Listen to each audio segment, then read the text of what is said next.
Hello everyone, nandito tayo sa SM North at pupunta natin ang game line. Ayun.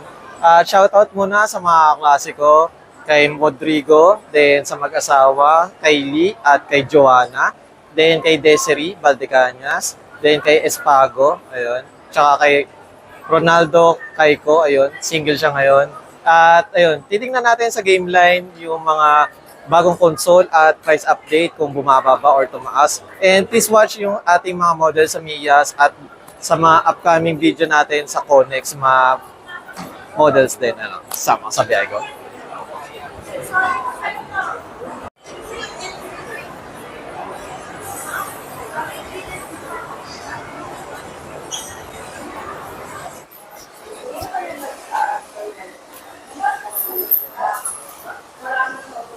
Hello everyone, at nandito tayo sa SM North at nasa 5th floor tayo. Siyempre, nasa game line tayo. Titingnan natin kung ano yung mga bagong console or mga bagong bala at games. Ayun. At siyempre, ayun, sama sa biyahe ko. Then, ayun, kasama natin ngayon, nasa game line tayo, si Ma'am Marisa. Hello Ayun. po. Para sa Welcome mga sa store. Ayun, para sa mga first time, ayun, si Ma'am Marisa, ating suki. Ayun. So, okay na ni Sir. Ayan. Then, Ma'am Marisa, yun. Ano pala yung mga price update natin sa mga Switch, Ma'am? So far kasi yung mga game naman sa Switch may iba, nag-markdown. Kasi may iba kasi po, maintain pa po. Lalo na yung mga Mario games, ganun pa rin naman yung price niya, tsaka yung sa mga Pokemon. Tapos may mga bagong labas din po tayo ng mga release games po. Then, ayun, Ma'am, sa mga... Sorry, nagbibinata. Ayun, Ma'am, para sa mga, Ma'am, new release ngayong April, Ma'am, ano po yung mga, niya, Ma'am, na bago, Ma'am? Dito? Bago namin, Sir, Ender release, then Eiyuden Chronicles Rising, then meron din tayo Kingdom Come Deliverance, tapos meron din po doon Snow Day, opo. Tapos meron din tayo Outward, then meron din pong Contraption Collection po, then Slade Zero X po. Yan yung mga bago po natin. Then, sa overall na mga bago, Ma'am, sa release, Ma'am, ano po yung pinaka mabenta? Sa ngayon si Kingdom Deliverance. Marami nga nag-PM sa akin. Tsaka si Eiyuden Chronicles, yung Rising niya. Tapos may paparating kasi na po, bago din ang Eiyuden po. Nice. Then, ayun pala, Ma'am, sa mga Nintendo Switch, Ma'am, sa mga console naman po, is ano po yung nagbago po ba or ano, Ma'am? Nag-markdown. Actually, nag-markdown yung unit. From 15,995, naging 14,595 po si OLED. Tapos si version 2, dito sir, from 13, naging 12,995 na lang po. Tapos pag cash, 12,600 na lang siya sir. Minus 600, Ma'am. Minus sir, 395 sa version 2. Dito po, 495 sa OLED po. Kasi mga limited edition din po, nag-markdown din po siya. From 17, 16, 495 na lang po. 49. Tapos si Pokemon, from 17,000 din po, 16, 495 na lang din po. Nice. Basta pag cash po, may discount po kami. Depende na lang din kung version 1, OLED. ganun. Then, syempre, Ma'am, sa Lite naman po, wala po siyang, di siya gumalaw, Ma'am. So, sa ngayon po, sir, ang bundle lang namin is sa mga Animal Crossing. Yung regular kasi out of stock kami. Pero bumaba yun, sir. From 9, naging 8, 7 na lang po siya. 8-7. Then, syempre, yun, just in case, kunwari, na out of stock, pwede naman mag-pre-order sa inyo naman. Yes, pwede naman din sa online din namin, sa shop namin online. Gameline po, .ph. Yeah, check nyo na lang, guys. Then, syempre, Ma'am, punta tayo sa PlayStation naman. Ma'am, sa PlayStation, Ma'am, is ano po pala yung bago niyo, Ma'am? May bago kami po, yung PS5 Slim. Ito yung latest po natin. Meron tayong internal niya is 1 tera na po.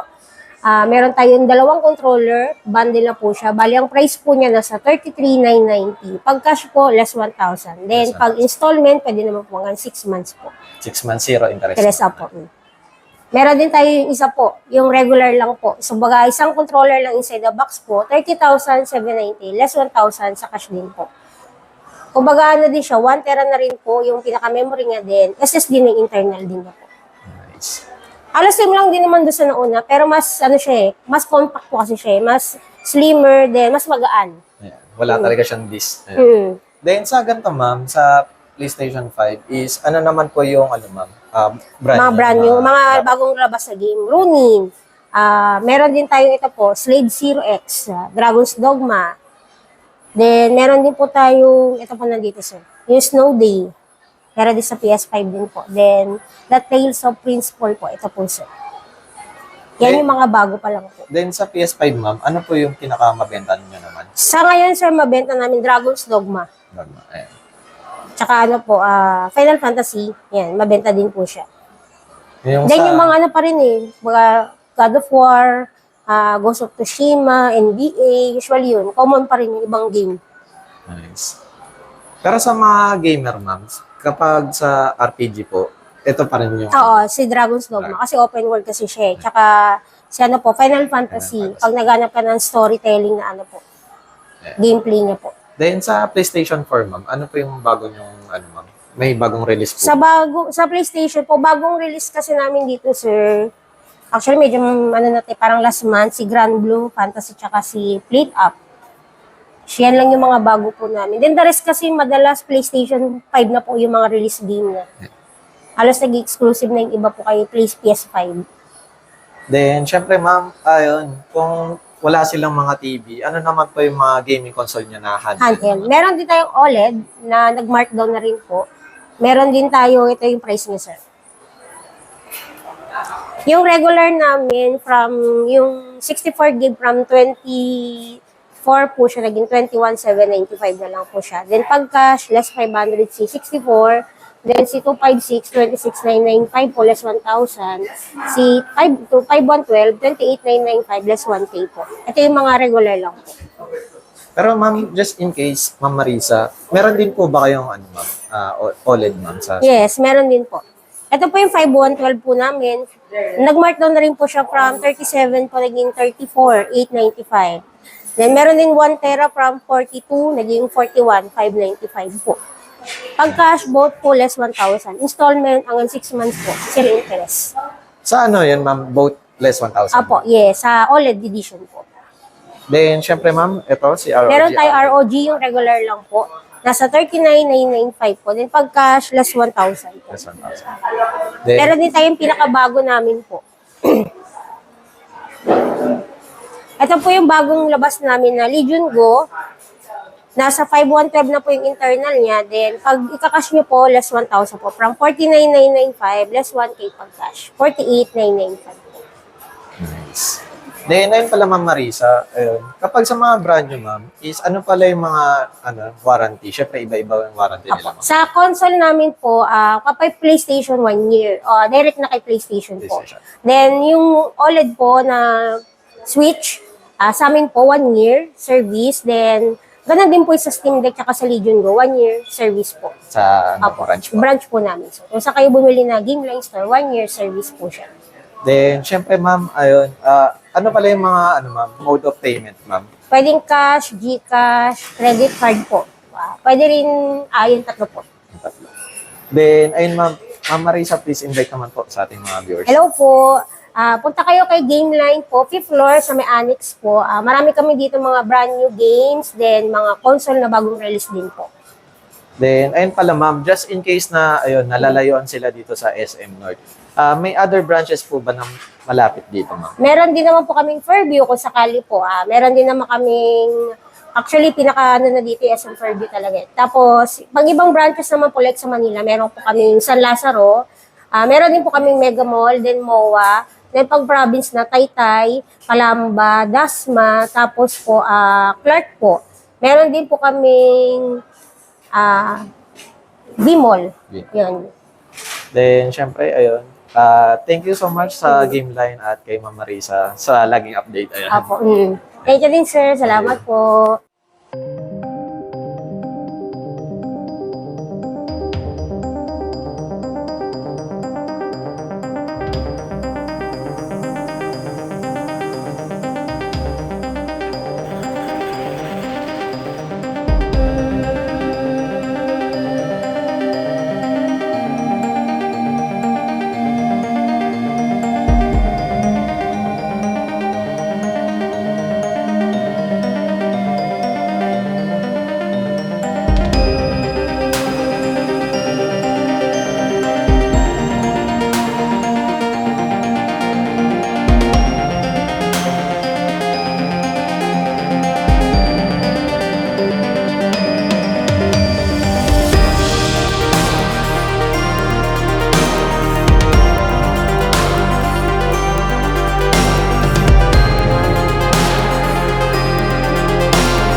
Hello everyone, si Ferdinand ng Migas. Kasama natin si Ma'am Shimi Carrer. Ayun.